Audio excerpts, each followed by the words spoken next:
Hello friends, నేను రాజు గారు. Megastar Chiranjeevi గారు జనసేన పార్టీకి మద్దతుగా, పవన్ కళ్యాణ్ గారికి మద్దతుగా ఆయన వివిధ నియోజకవర్గాల్లో ప్రచారం చేయబోతున్నట్లుగా వార్తలు వస్తూ ఉన్నాయి. ముఖ్యంగా చూస్తే జనసేన పార్టీ నాయకుడు, సినిమా యాక్టర్, కమెడియన్ పృథ్వీ చేసిన కామెంట్ అయితే బాగా వైరల్ అవుతుంది. ఆయన వివిధ ఛానల్స్తో మాట్లాడుతూ చిరంజీవి గారు 5 రోజుల పాటు జనసేన పార్టీ కోసం ప్రచారం చేయబోతున్నాడని చెప్పారు. అందులో ముఖ్యంగా పిఠాపురం నియోజకవర్గంలో చిరంజీవి గారు పవన్ కళ్యాణ్ గారికి మద్దతుగా, పవన్ కళ్యాణ్ గారిని గెలిపించుకునేందుకు ఆయన ప్రచారం చేయబోతున్నట్లుగా చెప్పారు.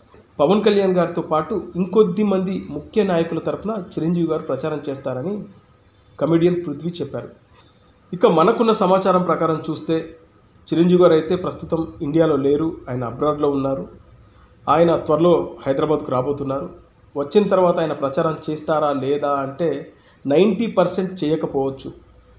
ఎందుకంటే ఇప్పటికే చాలామంది రాజకీయ విశ్లేషకులతో పాటు చాలామంది అభిమానులు కూడా ఆయన దూరంగా ఉంటేనే బెటర్ అనేదే కోరుకుంటున్నారు. ఎందుకంటే ఇప్పటికే సీఎం రమేష్ కానీ, అలాగే మొన్న పంచకర్ల రమేష్ని కూర్చోబెట్టుకొని చిరంజీవి గారు వాళ్ళకు మద్దతుగా వీళ్ళిద్దరిని గెలిపించుకోండి అని చెప్పేసి ప్రచారం చేశారు. ఆయన ఒక ప్రచార వీడియో వదిలారు. సో ఆ వెంటనే వైఎస్ఆర్సీపీ వాళ్ళు చిరంజీవి గారిని ఇష్టానుసారంగా మాట్లాడుతూ ఆయన పైన అటు రోజా కానీ, ఇటు అంబటి రాంబాబు కానీ, ఇంకా అలాగే చాలామంది వైఎస్ఆర్సీపీకి సంబంధించిన నాయకులు, పేర్ని నాని లాంటి వాళ్ళు చాలామంది సెటర్లు వేయడం, చాలా నీచంగా మాట్లాడిన వీడియోలు కూడా బయటకు వచ్చాయి. సో ఇలాంటి సందర్భంలో ఇక్కడ చిరంజీవి గారు ఇటు పిఠాపురం కానీ వివిధ నియోజకవర్గాల్లో తిరగడం వల్ల జనసేన పార్టీకి మేలు జరగవచ్చు, కూటమికి లాభం చేకూరొచ్చు. కానీ ఇక్కడ చిరంజీవి గారు రాజకీయాలకు దూరంగా ఉన్న దృష్ట్యా చాలామంది చిరంజీవి గారు మళ్ళీ రాజకీయాల వైపు చూడకుండా ఉండడమే బెటరు. ఎందుకంటే మళ్ళీ ఎవరి కోసమో, ముఖ్యంగా చూస్తే జనసేన పార్టీ కోసమైనా కానీ కూటమి కోసమైనా ఆయన బయటకు వచ్చి మాట్లాడితే మళ్ళీ చిరంజీవి గారిని ట్రోల్ చేయడం, చిరంజీవి గారి పైన వివిధ రకాల వ్యక్తులు ఇష్టానుసారంగా మాట్లాడడం చాలామంది అభిమానులు తట్టుకోలేని విషయం. ఎందుకంటే ఆయన అందరివాడు, ఆయన దూరంగా ఉండడమే మంచిది. ఎప్పుడైతే రాజకీయాల నుంచి ఆయన బయటకు వెళ్ళి ఇప్పుడు ప్రశాంతంగా ఉన్నారు, ఆయన అలాగా ఉండడమే చాలామందికి ఇష్టం.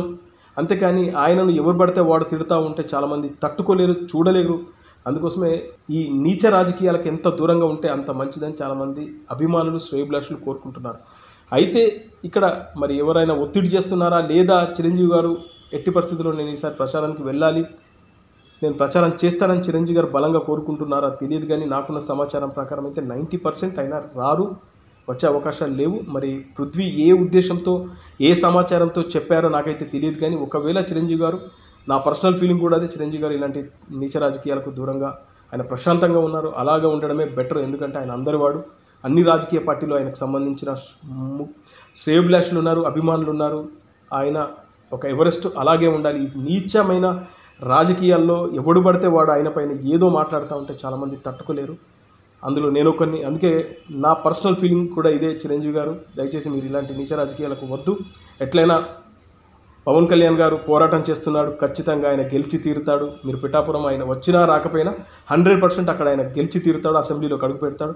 ఆయనతో పాటు చాలామంది జనసేన పార్టీకి సంబంధించిన ఎమ్మెల్యేలను తీసుకొని అసెంబ్లీలోకి అడుగు పెడతాడు. అదంతా మనం కళ్ళారా చూస్తాం.